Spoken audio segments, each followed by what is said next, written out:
Era un joven inteligente, elocuente y apuesto, candidato indiscutible al éxito. Era una especie de Cary Grant juvenil. Y sin embargo, en una orgía de sangre que se prolongó durante 5 años, llegó a asesinar brutalmente a más de 35 mujeres. A su juicio, la mejor forma de disfrutar del sexo era esposar a una mujer atractiva, aterrorizarla y convencerla de que iba a morir. Ted Bundy. Sure, I get angry. Very angry and indignant. I don't like being locked up for something I didn't do, and I don't like my liberty taken away, and I don't like being treated like an animal, and I don't like people walking around and ogling me like I'm some sort of weirdo, because I'm not.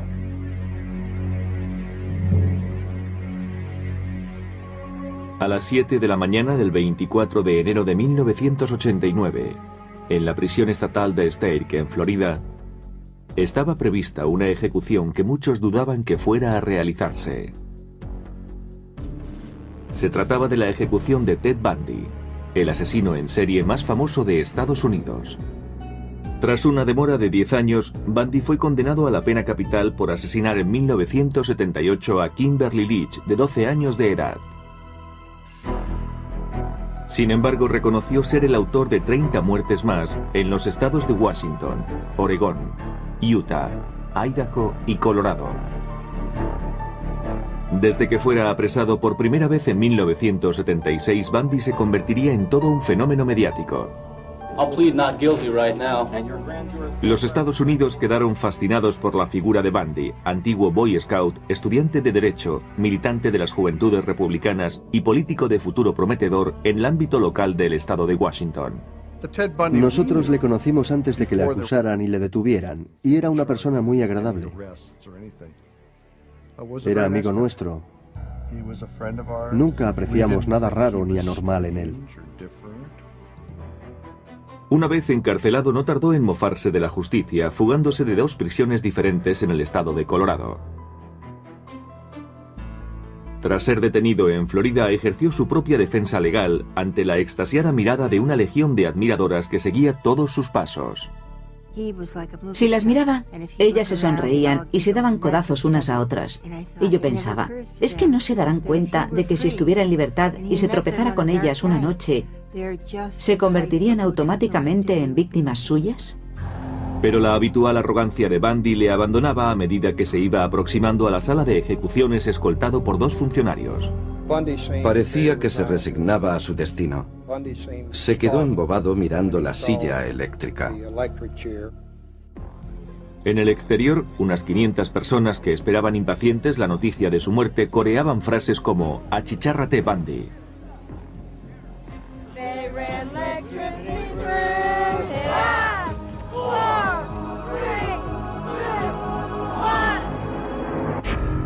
A las 7:16, el verdugo apretó el botón. 2000 voltios recorrieron el cuerpo de Bundy. 60 segundos después, a uno de los peores asesinos en serie del mundo se le declaró oficialmente muerto. Al finalizar la ejecución, reinaba un ambiente de fiesta entre la gente que esperaba fuera. Vítores, claxones, una auténtica verbena. Su muerte fue más rápida que la de cualquiera de sus víctimas. Se estima que asesinó a 35 mujeres, pero se llevó a la tumba los secretos de aquellas muertes. La policía sospechaba que la orgía de sangre comenzó en 1974, cuando Bundy tenía 28 años y estudiaba Derecho. Por aquel entonces vivía en Seattle, junto a la Universidad de Washington. Daba una impresión agradable. Se expresaba con corrección, elocuencia e inteligencia.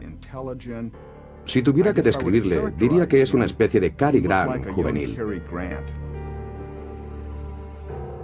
Nadie era capaz de imaginar que aquel joven elegante y apuesto protagonizaría una serie de violaciones, torturas, mutilaciones y muertes que conmocionarían al mundo entero.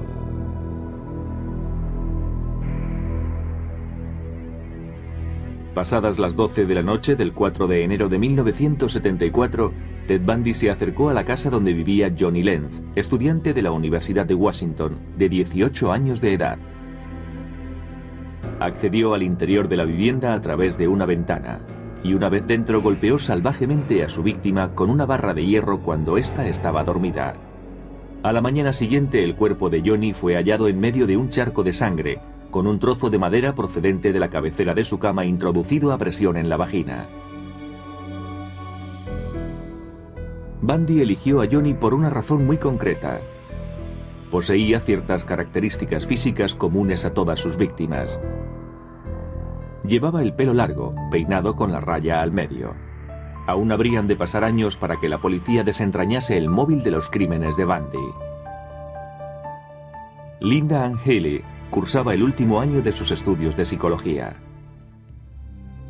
El 31 de enero de 1974, cuando Linda estaba durmiendo, Bundy irrumpió en su habitación. Tras dejarla inconsciente, la envolvió con sábanas y la sacó del inmueble. Transcurrió un año hasta que fue hallada su cabeza, así como otras partes de su cuerpo. Tanto para los perseguidores de Bundy como para quienes más tarde tratarían de entender los motivos de sus crímenes, el enigma seguía en pie. ¿Qué pudo inducir a un joven encantador e inteligente como él a perpetrar tamañas atrocidades contra personas a las que no conocía siquiera? Consideraba a sus víctimas como cosas, no como personas.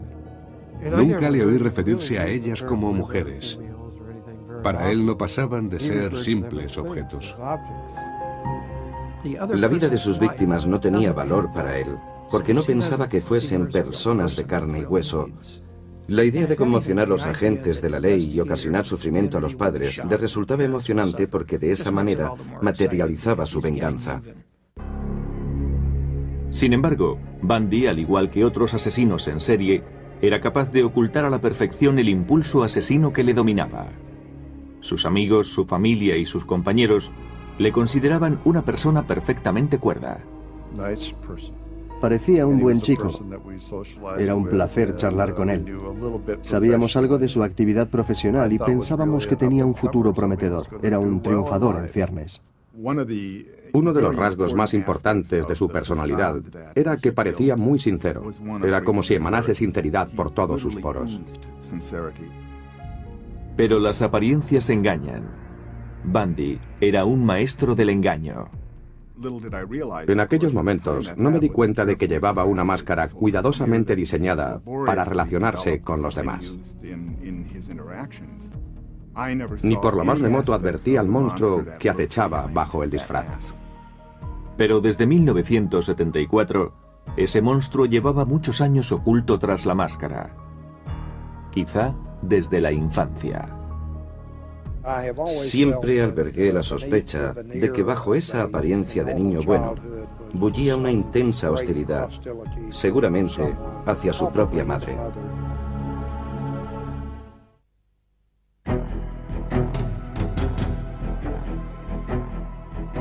La versión policial es que en 1974, en la ciudad de Seattle, Ted Bundy dio comienzo a una oleada de espeluznantes crímenes que se prolongó durante más de 5 años a lo largo y ancho de Oregón, Utah, Idaho, Colorado y Florida. Su sadismo acabó con la vida de al menos 35 muchachas. Al ser detenido en 1976, una de sus defensoras más tenaces resultó ser su madre, Louise Bundy. Permaneció al lado de su hijo hasta que fue finalmente ejecutado en 1989. My Christian upbringing tells me that to take another's life under any circumstances is wrong. And I don't believe the state of Florida is above the laws of God. Louise es una mujer entrañable. No quiso aceptar los hechos hasta la noche de la ejecución, en que Ted se lo confesó todo. Hay expertos que opinan que el origen de la locura de Bundy estuvo en su infancia. Fue bautizado Theodore Robert Cowell el 24 de noviembre de 1946 en Burlington, estado de Vermont. Su madre, Eleanor Louise Cowell, era soltera y trabajaba como dependienta en unos grandes almacenes de Filadelfia hasta que decidió desplazarse a Vermont para dar a luz a su hijo, un hijo tenido, por tanto, fuera del matrimonio. Ted era hijo natural. Nació en un albergue para madres solteras. Su madre debía de tener entonces unos 23 años, más o menos. Poco después del nacimiento de Ted, Eleanor volvió con él a Filadelfia, donde dio comienzo una patética farsa. Ted crecería convencido de que sus abuelos eran sus padres, y Eleanor, su hermana mayor. Pero desde muy niño Ted sospechaba que aquello era mentira. Y ese no era el único problema.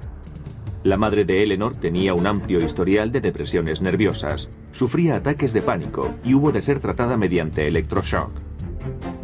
El padre de Eleanor, Samuel Cowell, era por otro lado un hombre sumamente agresivo y violento. Sam Cowell era adicto a la pornografía y tenía impulsos homicidas. Si sus hijas no se despertaban a tiempo por las mañanas, las tiraba escaleras abajo. Siendo adolescente, a Ted le inquietaba el equívoco vínculo familiar con su madre. De hecho, desde los 3 años de edad, mostraba señales de inadaptación al entorno. Ted tenía una tía muy joven que un día se despertó de la siesta rodeada de cuchillos apuntando hacia ella. Ted los había cogido del cajón de la cocina. Los había colocado todos con la punta hacia ella. Su madre, preocupada por la conducta del niño y harta de la tiranía de su propio padre, se marchó con Ted a vivir a Tacoma, en el estado de Washington, muy cerca de un tío suyo, de nombre Jack Cowell. Años después, Ted afirmaría que abandonar a Sam, el hombre a quien creía su padre, le dejó desolado. En Tacoma, Eleanor Louise dejó de utilizar su nombre compuesto y se hacía llamar simplemente Louise. Trabajó de secretaria en el consejo eclesial. Una tarde conoció a John Culpeper Bundy, cocinero de hospital. Un año después contrajeron matrimonio y su hijo recibió por fin el apellido que llevaría durante el resto de su vida, Bundy. Sin embargo, Ted nunca aceptaría a John. La relación con su padrastro fue siempre conflictiva. Ted le despreciaba por ser de baja extracción social. A pesar de su nuevo apellido, Ted seguía considerándose un Cowell y estrechó lazos con su tío abuelo Jack, profesor de música de la Universidad de Puget Sound de Washington y hombre de gran erudición. Ted quería ser como él. Para Ted era muy importante sentirse especial, obtener reconocimiento de una forma u otra. Durante los 10 años siguientes, Louise y John aumentaron la familia en 4 miembros, 2 niños y 2 niñas. Para Ted eran tan ajenos como su padrastro. John tenía un grupo de Boy Scouts, pero Ted jamás los acompañaba de acampada. Era como si quisiera desentenderse de cualquier tipo de relación con su padrastro. Y si en su propia casa no encajaba, en el colegio menos aún. Sus compañeros de primaria y secundaria le tildaban de tímido en extremo. Tartamudeaba y no salía con chicas. Su único contacto con chicas se daba en esas fiestas donde ellas tomaban la iniciativa de sacar a bailar al varón. La personalidad secreta de Ted Bundy comenzaba a emerger. Se consideraba por encima de la ley. A los 15 años era un consumado ladronzuelo y se le consideraba sospechoso de 2 asaltos domiciliarios.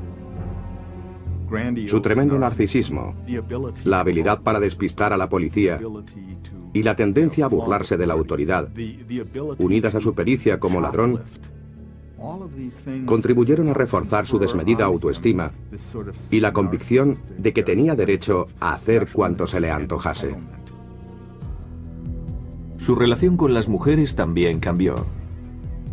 Se convirtió en un mirón que por las noches espiaba a las chicas en sus cuartos. Y lo que es más, existen fundadas sospechas de que a los 15 años ya era un asesino. Ted repartía periódicos por las mañanas. Un día, haciendo la ruta, se encontró con una niña que se llamaba Anne-Marie Burr. Anne-Marie tenía 8 años.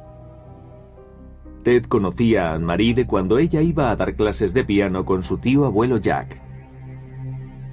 El 31 de agosto de 1961, Anne-Marie desapareció de su domicilio.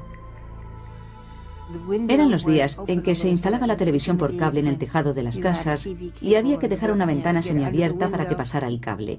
La puerta principal también estaba entreabierta. La niña desapareció. La búsqueda de Anne-Marie reunió a 800 soldados, amén de policías y voluntarios. Todo fue en vano. Nadie pensó que Ted pudiera estar involucrado en la muerte de la niña. Yo siempre pensé que Anne-Marie fue su primera víctima. Y aún habría muchas más. A mediados de los 60, Ted Bundy cursaba estudios en la escuela de secundaria Woodrow Wilson de Tacoma, estado de Washington. A pesar de ser despierto, apuesto y simpático, sus compañeros, y en especial las chicas, le consideraban desagradable. En su manera de enfrentarse a las relaciones sociales, había un defecto de fondo que le impedía establecer vínculos sinceros, de ahí su confusión. El colegio y sus aulas eran para él un campo de experimentación en el que ponía a prueba su habilidad verbal y donde trataba de manipular en su favor al profesorado.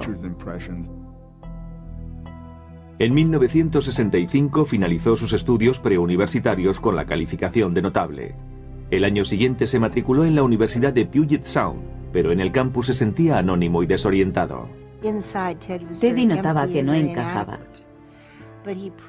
Allí adoptó su fachada de distinción y sofisticación. En 1967, continuando con su farsa, Ted solicitó el traslado al aula de cultura asiática de la Universidad de Washington, donde estudió chino. Comenzó a fraguar su nueva personalidad. El Ted del pasado había sido tímido y retraído. El actual iba a ser ingenioso, atractivo y seguro de sí mismo. La farsa resultó ser provechosa. En la universidad conoció a Stephanie Brooks. Le impresionó particularmente su media melena con la raya al medio. Era de buena familia, sofisticada y afable. Justo lo que Ted ansiaba ser. Ted se dijo, es perfecta, guapa y rica. Creo que la quería bastante, dentro de sus posibilidades. Permanecieron juntos durante un año. Era la primera vez que Ted tenía una relación íntima con una mujer. Se había enamorado de ella. Pero para Stephanie eran solo novios de universidad, sin ningún futuro como pareja. Consideraba inmaduro a Ted. Ted estaba obsesionado por ella, pero Stephanie le dijo que el romance había acabado. Ella le dijo que no llegaría a nada, que carecía de ambición, que no sabía arreglárselas, que le faltaba un proyecto de futuro. Ted quedó desolado. Abandonó sus estudios y decidió marcharse a Filadelfia a ver a los suyos. Su visita obedecía a un propósito. Necesitaba la respuesta a la pregunta que tanto le inquietaba. ¿Quién era él? Tras examinar el registro civil de Filadelfia, se traslada a Burlington, en Vermont. En el ayuntamiento confirmó sus antiguas sospechas. Descubrió que su madre era en realidad la mujer que se había estado haciendo pasar por su hermana mayor. Debe ser tremendo descubrir que los auténticos orígenes de uno no tienen nada que ver con lo que siempre había creído. Su percepción de la propia identidad debió de tambalearse. Debió quedarse perplejo al descubrir que era hijo ilegítimo. Se sintió vilmente traicionado por una mujer, su madre. Y en un momento en el que aún se estaba tambaleando a causa del rechazo por parte de su primera novia. Muchos observadores opinan que fue en ese periodo cuando Ted Bundy decidió vengarse de las mujeres al considerarlas responsables de haberle arruinado la vida. Haciendo gala de una fría determinación, volvió a la Universidad de Washington, alquiló una habitación cercana y se matriculó en psicología. Destacaba en todas las asignaturas y se sintió renovado con una nueva meta en la vida. Algo tétrico se agitaba en su interior, pero Ted lo ocultaba. Las personas como él tienen la habilidad de crear compartimentos estancos en la mente. La identidad maligna, el demonio, el monstruo degenerado vivía en uno de esos compartimentos. Todo parecía indicar que la vida de Ted daba un vuelco a mejor. En 1969 conoció a la joven divorciada Elizabeth Kendall. Primero vino la amistad, después el amor. Era una joven muy tímida pero muy lista. Procedía de Utah. Se conocieron en un pub. Ella le quería sin reparos. La relación con Elizabeth pareció serenar a Ted, pero dentro de sí ardía en deseos de venganza. Si tu personalidad más íntima es negativa y la envidia te corroe, necesitas destruir la belleza que ves en los demás. Y la primera de la lista era Stephanie Brooks. Aún se veían en secreto porque Ted albergaba la esperanza de enamorarla de nuevo, para después rechazarla y despreciarla como ella hizo con él. Para crearse una imagen de hombre respetable, se dedicó a la política activa, participando en la campaña de reelección del gobernador. Yo le consideraba inteligente. Se le daba bien la política y era muy afable.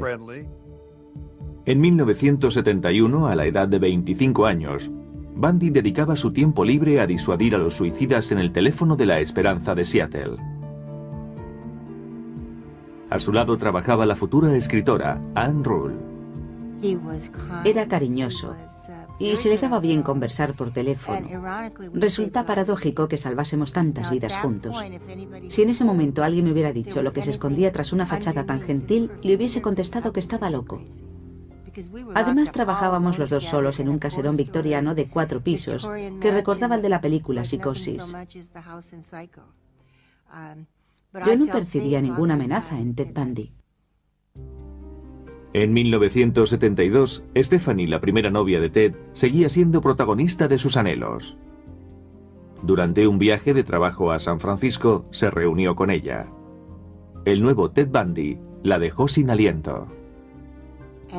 Se enamoró locamente de él y accedió a casarse. En cuanto ella asintió, él la rechazó con desprecio. 2 días después, el 4 de enero de 1974, Ted Bundy iniciaría una larga serie de brutales asesinatos que se prolongaría durante 5 años, ante el espanto de todo el país. La mayoría de sus víctimas compartían una característica.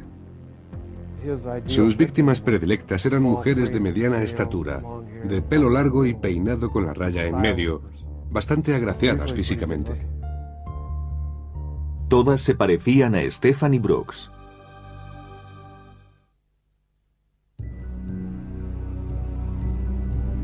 El 4 de enero de 1974, después de la ruptura con Stephanie Brooks, Ted Bundy dio inicio a su lista de asesinatos. Durante los 6 meses siguientes, 8 mujeres desaparecieron de los campus universitarios de Washington, Utah y Oregón. Estoy seguro que estaba a las 24 horas del día buscando víctimas. A algunas las elegía y las acechaba. Otras simplemente se le ponían a tiro. Sus 2 primeras víctimas eran estudiantes de la Universidad de Washington. La gente prefería creer que era alguien ajeno a la comunidad, un forastero degenerado que visitaba el campus. No podíamos imaginar que se trataba de alguien que estaba tan cerca de nosotros. Ni siquiera la novia de Ted, Elizabeth Kendall, le conocía bien. Entre los meses de febrero y junio, Carol Valenzuela, Nancy Wilcox, Donna Manson, Susan Rancourt, Brenda Ball y Roberta Parks desaparecieron. Nadie relacionó ninguno de los casos al haber ocurrido en estados distintos y por tanto en jurisdicciones policiales diferentes. Era un auténtico misterio. ¿Cómo podían desaparecer todas aquellas muchachas? Una chica recorría 50 metros para ir de una facultad a otra y de repente, ¡zas!, ni rastro de ella. ¿Cómo podían ocurrir esas cosas? Se llamaba Georgina Hawkins. Años más tarde, Bundy desvelaría el perverso método que utilizaba para atraer a sus víctimas. Se valía de los buenos sentimientos de estas fingiéndose lesionado.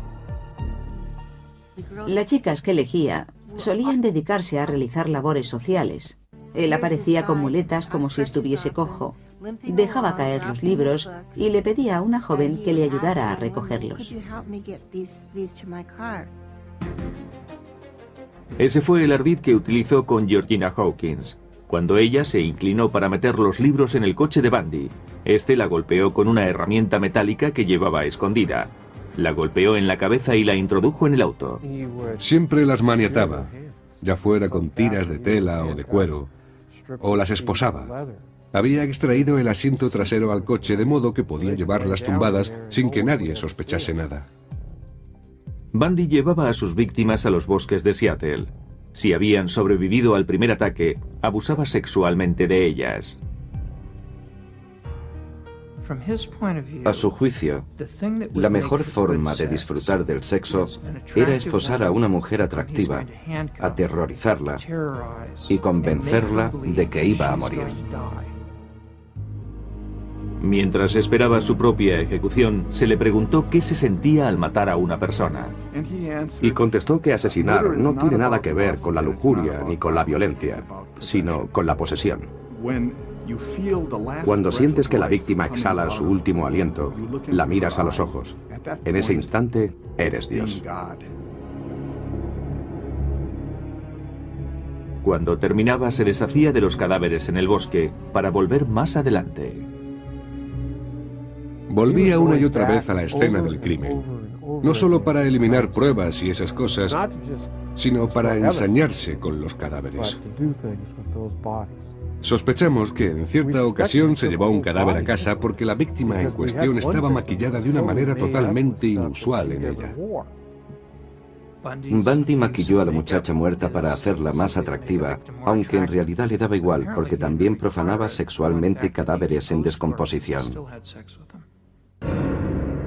Los psiquiatras que estudiaron a Bundy le consideraron un caso único, pues aunaba dos tipos de aberración al mismo tiempo. Era sádico y a la vez necrófilo. Entre las características comunes a ambas perversiones destaca la falta de sentimiento de culpa y la voluntad expresa de hacer daño a otros para obtener placer sexual. No hay mucho más que añadir. Bundy se había convertido en un asesino consumado con 8 víctimas en su haber. En julio de 1974, su adicción le llevó a matar a 2 mujeres el mismo día. Era domingo por la tarde. Hacía mucho calor, más de 30 grados, y eso no es normal en Seattle. La gente se congregaba en el parque estatal del lago Sammamish. Allí se encontraba Janice Ott tomando el sol cuando Ted la abordó. Llevaba un brazo en cabestrillo y solicitó la ayuda de Janice para asegurar su barca al coche. Ella se levantó y le tendió la mano para saludarle. Ambos se presentaron con toda normalidad. Janice se alejó junto a Ted y no se la volvió a ver con vida. Una hora más tarde, Ted volvía al parque. Lo intentó con 4 o 5 mujeres más por lo menos entre la 1 de la tarde y las 4:30 aproximadamente. Pero esas mujeres percibieron en Ted algo que las hizo alejarse.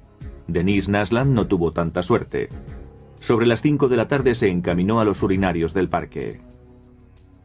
Denise estaba con su novio y otra pareja. Se fue al servicio con su perro. El animal regresó, ella no. Pero hubo testigos de la desaparición de Janice y Denise, gente que había reparado en el misterioso Ted. Y gracias a sus descripciones, se pudo poner en circulación un retrato robot del presunto asesino. La policía recibió 3.500 llamadas y se elaboró una relación de sospechosos, todos de nombre Ted. Bundy figuraba en la lista. Salió a colación un nombre, Ted, pero ni se me ocurrió pensar en él. Aquello era obra de un monstruo. Entre 1973 y 1974, el monstruo había sido funcionario de la Administración de Justicia de King County, para quien redactó un informe sobre el delito de violación y las víctimas del mismo. Esto le brindaba la posibilidad de conocer de primera mano las medidas que la policía pensaba adoptar para apresarle. En octubre de 1974 se hallaron 5 cadáveres más. pero la mayoría presentaba avanzadas señales de descomposición y en algunos casos no eran más que un montón de huesos. Bundy había desaparecido sin dejar pistas que le pudieran comprometer. 2 meses antes se había matriculado en la Facultad de Derecho de la Universidad de Utah, pero eso no consiguió atemperar su sed de sangre. Cuando yo conocí a Ted Bundy no era un asesino, pero puede que empezara a matar una hora después. Eso es lo más terrible. Aunque su disfraz seguía transmitiendo encanto y sinceridad, su verdadera personalidad estaba a punto de salir a la luz. Una de sus víctimas logró escapar y posteriormente le identificó.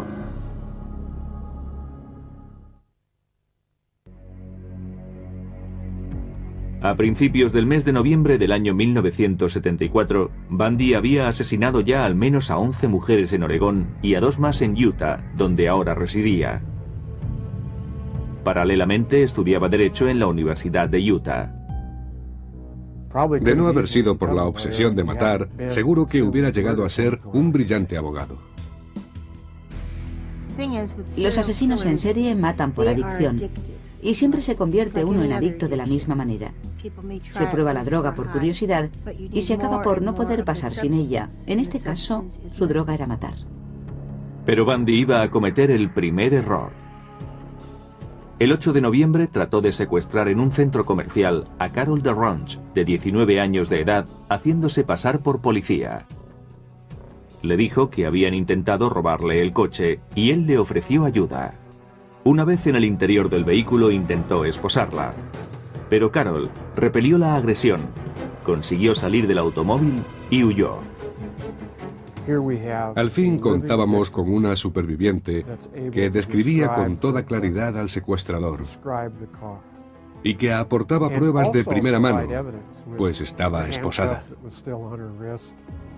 Pero la policía ignoraba todavía la identidad del agresor, y Bundy dominaba el arte del disfraz. Cambiaba de fisonomía constantemente. A veces llevaba barba, otras veces melena lacia, otras el pelo rapado. Creo que cambiaba de apariencia con cada víctima. A principios de 1975, Bundy amplió su radio de acción a Utah, Idaho y Colorado. Mató a 8 mujeres entre enero y agosto, pero no existía relación aparente entre los crímenes. Desde julio de 1974, la lista de la policía había quedado reducida a 200 individuos llamados Ted. Bundy figuraba entre los 200, pero nadie sospechaba abiertamente del estudiante de Derecho.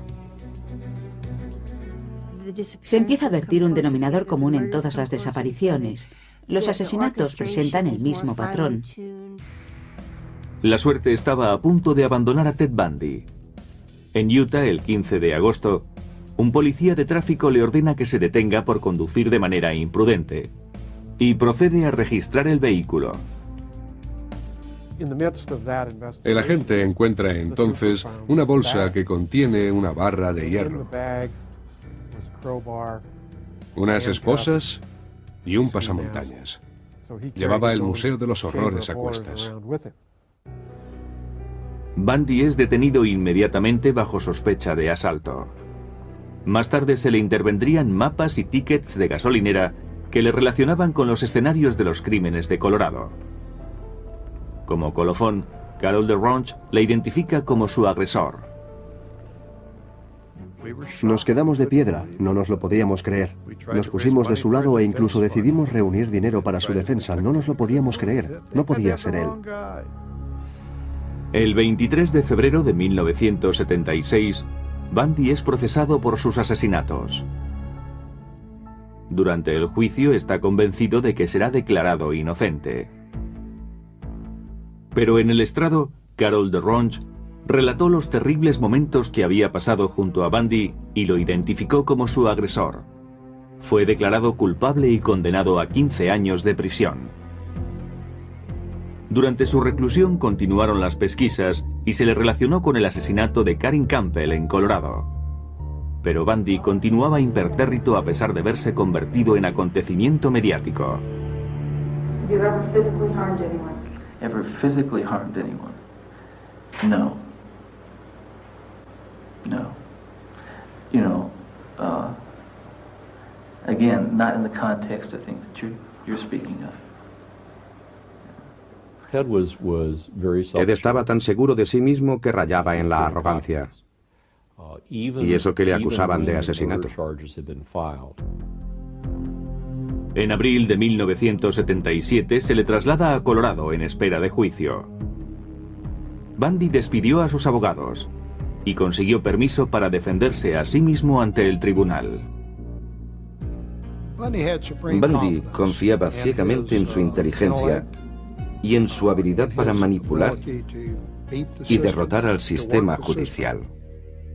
Aunque eso significara evitar la vista. 2 meses más tarde, saltó por la ventana de la biblioteca del juzgado, situada en un segundo piso, y se dio a la fuga. Fue apresado 6 días después, pero no permanecería preso mucho tiempo. I've matured in the past year. Believe me, I've grown in the past year, and I've learned a lot of things about myself in the past year. My only misgivings is that I might never be in a position to apply it, on the streets where I'd like to apply it. Nada más lejos de la realidad. La Nochevieja de 1977, Ted Bundy se deslizó por el conducto de ventilación de la prisión de Colorado y se fugó por segunda vez. Pasó por encima de su propia celda, sobrepasó el cuarto de vigilancia y se encontró en medio de la ventisca. Ted Bundy estaba libre para seguir matando. Ted Bundy había realizado una espectacular fuga que le conduciría hasta Florida. Era, para su propia jactancia, uno de los delincuentes más buscados por el FBI. Seguro que eso le encantó. Yo siempre decía que la infamia se encarnó en Ted.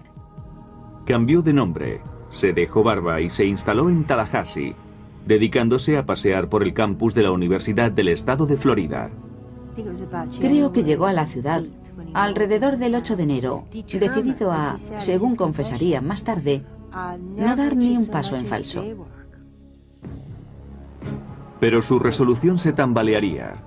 Apenas pasada la medianoche del 15 de enero de 1978, tan solo 2 semanas después de la fuga, Bundy penetró sigilosamente en la sede de la Hermandad Universitaria Chi Omega. Recorrió habitación tras habitación sin despertar a sus ocupantes. Apaleó, violó y asesinó a Lisa Levy y a Margaret Bowman. Agredió hasta casi matar a sus compañeras de cuarto, Karen Chandler y Kathy Kleiner. Creo que entró allí con el propósito de matar a todas las mujeres que viera. Pero sus desmanes no acabaron ahí.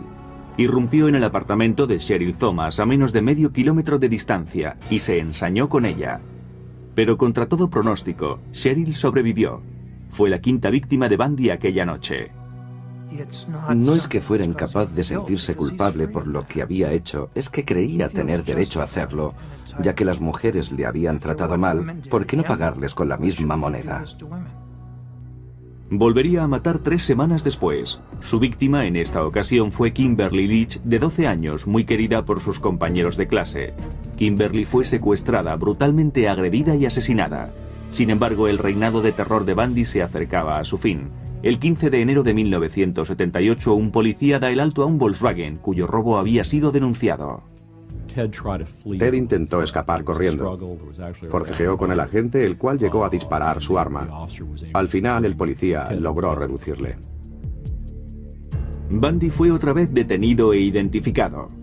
En los meses siguientes se lograron reunir pruebas que incriminaban a Bundy tanto por los hechos acaecidos en la sede de la Hermandad Universitaria como por el asesinato de Kimberly Leach. Otros estados solicitaron su extradición, pero la primera vista se celebraría en Florida el 7 de julio de 1979.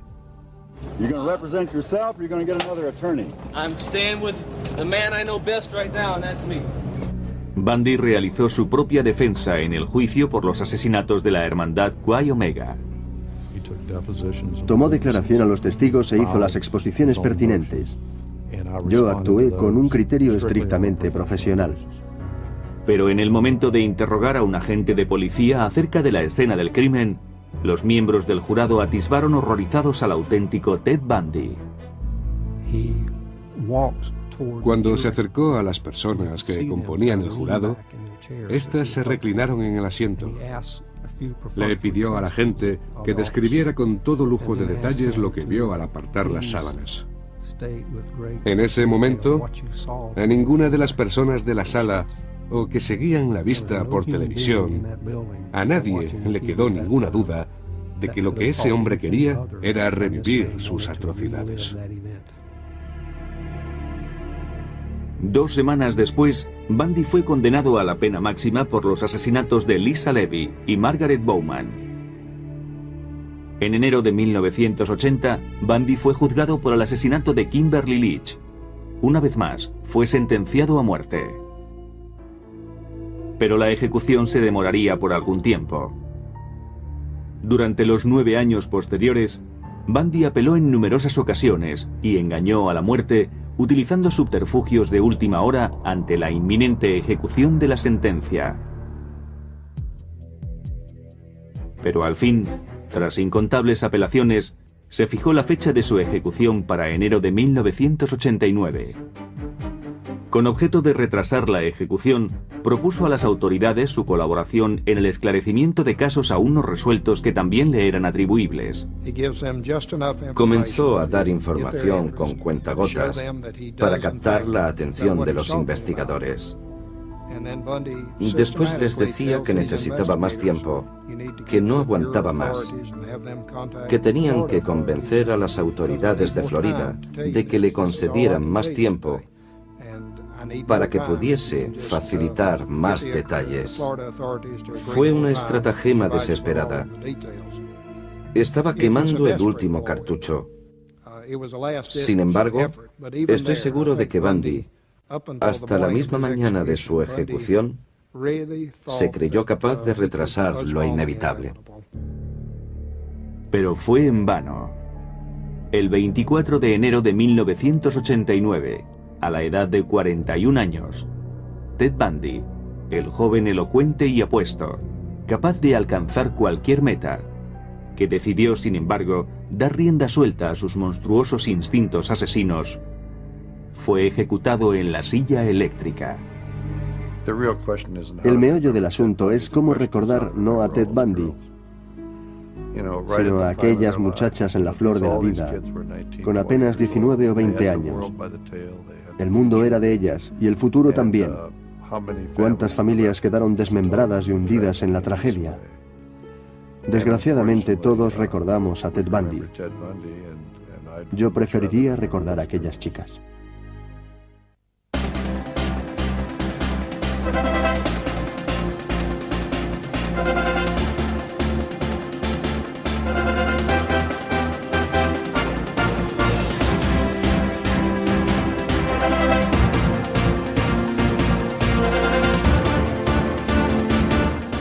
Sin embargo, Bundy, al igual que otros asesinos en serie, era capaz de ocultar a la perfección el impulso asesino que le dominaba. Sus amigos, su familia y sus compañeros le consideraban una persona perfectamente cuerda. Parecía un buen chico. Era un placer charlar con él. Sabíamos algo de su actividad profesional y pensábamos que tenía un futuro prometedor. Era un triunfador en ciernes. Uno de los rasgos más importantes de su personalidad era que parecía muy sincero. Era como si emanase sinceridad por todos sus poros. Pero las apariencias engañan. Bundy era un maestro del engaño. En aquellos momentos no me di cuenta de que llevaba una máscara cuidadosamente diseñada para relacionarse con los demás. Ni por lo más remoto advertí al monstruo que acechaba bajo el disfraz. Pero desde 1974, ese monstruo llevaba muchos años oculto tras la máscara. Quizá desde la infancia.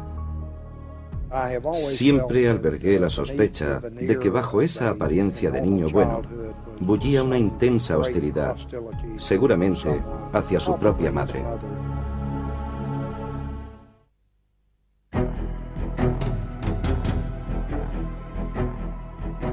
La versión policial es que en 1974, en la ciudad de Seattle, Ted Bundy dio comienzo a una oleada de espeluznantes crímenes que se prolongó durante más de 5 años a lo largo y ancho de Oregón, Utah, Idaho, Colorado y Florida. Su sadismo acabó con la vida de al menos 35 muchachas.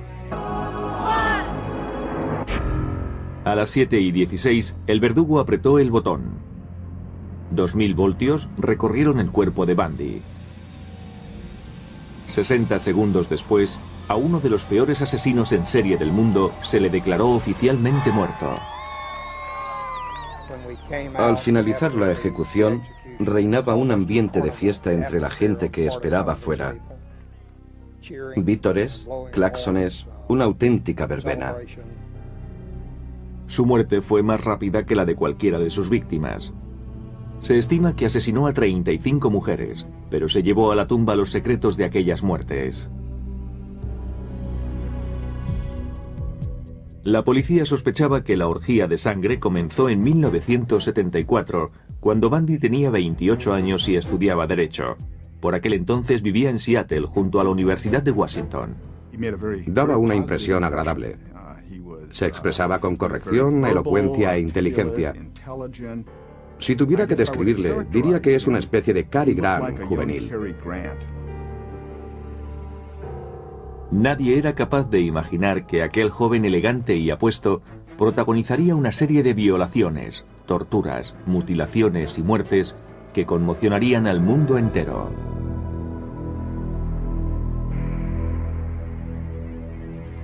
Pasadas las 12 de la noche del 4 de enero de 1974, Ted Bundy se acercó a la casa donde vivía Johnny Lenz, estudiante de la Universidad de Washington, de 18 años de edad. Accedió al interior de la vivienda a través de una ventana, y una vez dentro golpeó salvajemente a su víctima con una barra de 30 muertes más en los estados de Washington, Oregón, Utah, Idaho y Colorado. Desde que fuera apresado por primera vez en 1976, Bundy se convertiría en todo un fenómeno mediático. Los Estados Unidos quedaron fascinados por la figura de Bundy, antiguo Boy Scout, estudiante de Derecho, militante de las Juventudes Republicanas y político de futuro prometedor en el ámbito local del estado de Washington. Nosotros le conocimos antes de que le acusaran y le detuvieran, y era una persona muy agradable. Era amigo nuestro. Nunca apreciamos nada raro ni anormal en él. Una vez encarcelado, no tardó en mofarse de la justicia, fugándose de 2 prisiones diferentes en el estado de Colorado. Tras ser detenido en Florida, ejerció su propia defensa legal ante la extasiada mirada de una legión de admiradoras que seguía todos sus pasos. Si las miraba, ellas se sonreían y se daban codazos unas a otras. Y yo pensaba, ¿es que no se darán cuenta de que si estuviera en libertad y se tropezara con ellas una noche, se convertirían automáticamente en víctimas suyas? Pero la habitual arrogancia de Bundy le abandonaba a medida que se iba aproximando a la sala de ejecuciones escoltado por 2 funcionarios. Parecía que se resignaba a su destino. Se quedó embobado mirando la silla eléctrica. En el exterior, unas 500 personas que esperaban impacientes la noticia de su muerte coreaban frases como «Achichárrate, Bundy».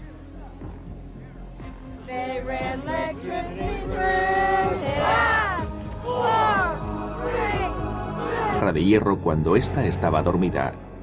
A la mañana siguiente, el cuerpo de Johnny fue hallado en medio de un charco de sangre, con un trozo de madera procedente de la cabecera de su cama introducido a presión en la vagina. Bundy eligió a Johnny por una razón muy concreta. Poseía ciertas características físicas comunes a todas sus víctimas. Llevaba el pelo largo, peinado con la raya al medio. Aún habrían de pasar años para que la policía desentrañase el móvil de los crímenes de Bundy. Linda Ann Healy cursaba el último año de sus estudios de psicología. El 31 de enero de 1974, cuando Linda estaba durmiendo, Bundy irrumpió en su habitación. Tras dejarla inconsciente, la envolvió con sábanas y la sacó del inmueble. Transcurrió un año hasta que fue hallada su cabeza, así como otras partes de su cuerpo. Tanto para los perseguidores de Bundy como para quienes más tarde tratarían de entender los motivos de sus crímenes, el enigma seguía en pie. ¿Qué pudo inducir a un joven encantador e inteligente como él a perpetrar tamañas atrocidades contra personas a las que no conocía siquiera? Consideraba a sus víctimas como cosas, no como personas. Nunca le oí referirse a ellas como mujeres. Para él no pasaban de ser simples objetos. La vida de sus víctimas no tenía valor para él, porque no pensaba que fuesen personas de carne y hueso. La idea de conmocionar a los agentes de la ley y ocasionar sufrimiento a los padres le resultaba emocionante porque de esa manera materializaba su venganza.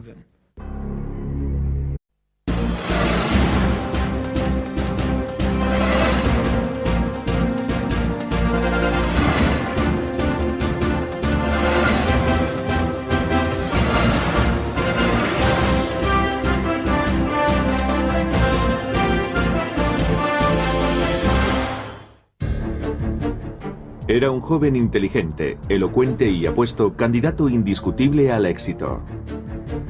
Era una especie de Cary Grant juvenil. Y sin embargo, en una orgía de sangre que se prolongó durante 5 años, llegó a asesinar brutalmente a más de 35 mujeres. A su juicio, la mejor forma de disfrutar del sexo era esposar a una mujer atractiva, aterrorizarla y convencerla de que iba a morir. Ted Bundy. Sure, I get angry, very angry and indignant. I don't like being locked up for something I didn't do, and I don't like my liberty taken away, and I don't like being treated like an animal, and I don't like people walking around and ogling me like I'm some sort of weirdo, because I'm not.